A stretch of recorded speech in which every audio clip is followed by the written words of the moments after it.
Hello, and welcome to Chapter 3.1 of ACE International History AS Level. 3.1a The Impact of the Great Depression on Political Ideologies. The U.S. economy collapsed in 1929 after overproduction, protectionism, and failing trade led to the Wall Street crash.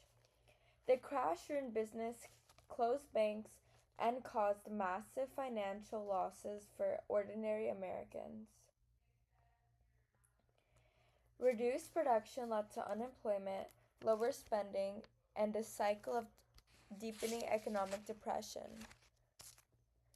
Other countries were affected when U.S. loans stopped, causing Germany to collapse and reparations to fail. Failing trade caused deflation, unemployment, and unrest across Europe and Japan. Economic hardship increased support for extremist ideas like communism.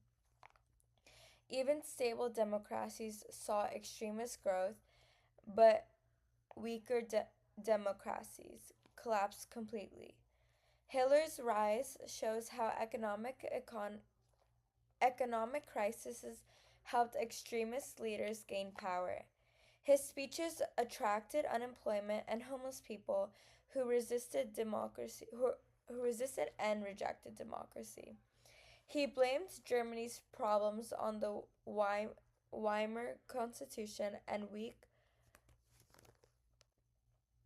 coalition government. Hitler claimed politicians betrayed Germany and accepted the Treaty of Versailles. Nazi stormtroopers used violence, and the failed Munich Putsch. Sorry, I cannot pronounce some of these words.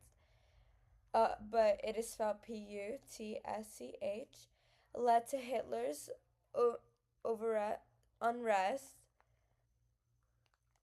Economic recovery after 1924 reduced support for the Nazis.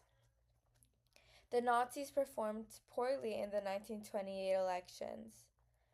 The Great Depression ended U.S. loans and caused mass unemployment in Germany. Nazi supported surged, making the party the largest in the Reichstag by 1932. Hitler was appointed Chancellor in January 1933. He used legal powers to destroy democracy and create totalitarianism stat. 3.1b By 1933, several major countries were ruled by dictatorships. These regimes controlled society through propaganda, censorship, and force. The rise of dictatorships increased international tension after a calmer 1920s. Nazism in Germany. So Hitler's rise alarmed Europe and ended Germany's cooperative foreign policy. He aimed to destroy the Treaty of Versailles and restore German power. These goals were popular inside Germany but forced abroad. France was worried that a strong Germany would threaten its security. France would turn to a hard-line policy toward Germany later in 1933. Italy feared Hitler's plans to unify Germany and Austria. Mussolini supported Austria to block Germany's expansion.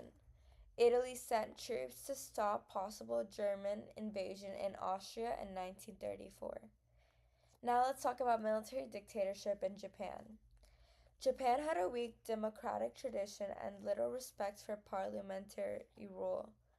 The Great Depression made voter politicians and helped the military gain power. In 1931, army units seized Manchuria against the civilian government. In Japan then became a military dictatorship aiming for further expansion in Asia. In 1933, Japan left the League and began to rearm, breaking earlier naval units. In 1936, Japan joined an anti-communist pact with Germany and later Italy. The three dictatorships together alarmed the USSR, Britain, France, and USA. Now let's talk about fascism in Italy. Mussolini was respected abroad, but Italy forced economic problems at home. Mussolini wanted a big overseas success to boost his popularity, and he admired Hitler's gains and began to shift toward aggression and glory. In 1935, Mussolini invaded Abyssinia, and Germany did not oppose. Italy and Germany made the Rome-Berlin Axis in 1936. 3.1c. Spain had many political groups that wanted very different things. Monarchists wanted to keep the king and the church strong. Liberals wanted to keep the king and the church strong as well. Liberals wanted reform and a modern democracy like Britain. Excuse what I said. Socialists wanted big social and economic changes and state control of industry. Communists wanted big social and economic changes and state control of industry. Socialists wanted big social changes and state control of industries. Anarchists rejected all central authority and wanted local self-rule. With so many groups, no one could form a stable government. Army officers led by Primo de Rivera took power in 1923 and ruled without elections. The Great Depression weakened his support and he resigned. King Alfonso abdicated in 1931 and a republic was set up. No single party could win enough votes, so politics stayed unstable. No single party could win enough votes. Like I said, politics stayed unstable. And the right-wing groups, such as church, army, and landowners, forced CDA.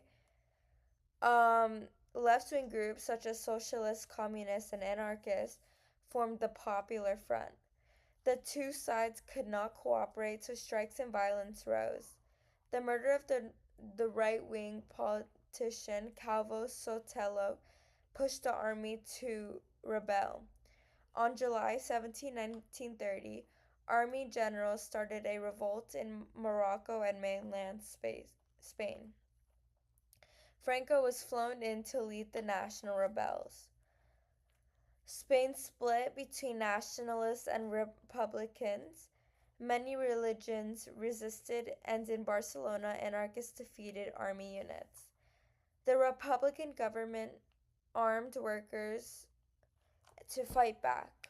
Hitler and Mussolini secretly sent men, planes, and weapons to help France. Their help gave Franco. Their help gave Franco a major advantage on the battlefield. Britain and France chose non-intervention to avoid provoking further war. The USSR gave limited aid to the Republicans to keep war going. 3.1d, this is where we're going to talk about rearmament. Hitler began rebuilding Germany's army, navy, and air force after 1933. Rearmament broke the Treaty of Versailles but increased support inside Germany. Britain and France protested but did not take action. The Saar region voted to return to Germany after League control ended. The peaceful vote boosted Hitler's popularity and confidence. Hitler introduced conscription in 1936 to expand the army. He announced the creation of Luftwaffe. Those actions clearly broke the Treaty of Versailles. Britain allowed Germany to build a navy up to 35% of Britain's size. The agreement weakened the United Front. Now let's talk about the remilitarization of the 1936.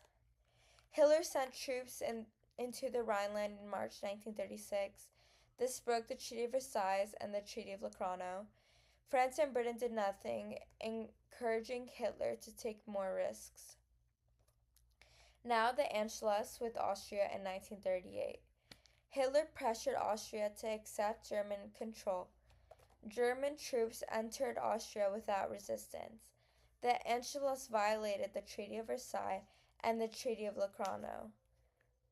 Sudetenland. Hitler demanded German-speaking areas of Czechoslovakia. He claimed Germans there were being treated unfairly. Now let's talk about Czechoslovakia. Germany took the rest of Czechoslovakia in March 1939. This showed Hitler was not just uniting Poland. Hitler demanded land from Poland and access to, I cannot pronounce this, but it is Oanzig. Britain and France promised to protect Poland. Germany invaded Poland in September 1939. Thank you guys. While it was a little rough because it is very hard for me to pronounce some of these words, I hope you will tune in for 3.2. See you then.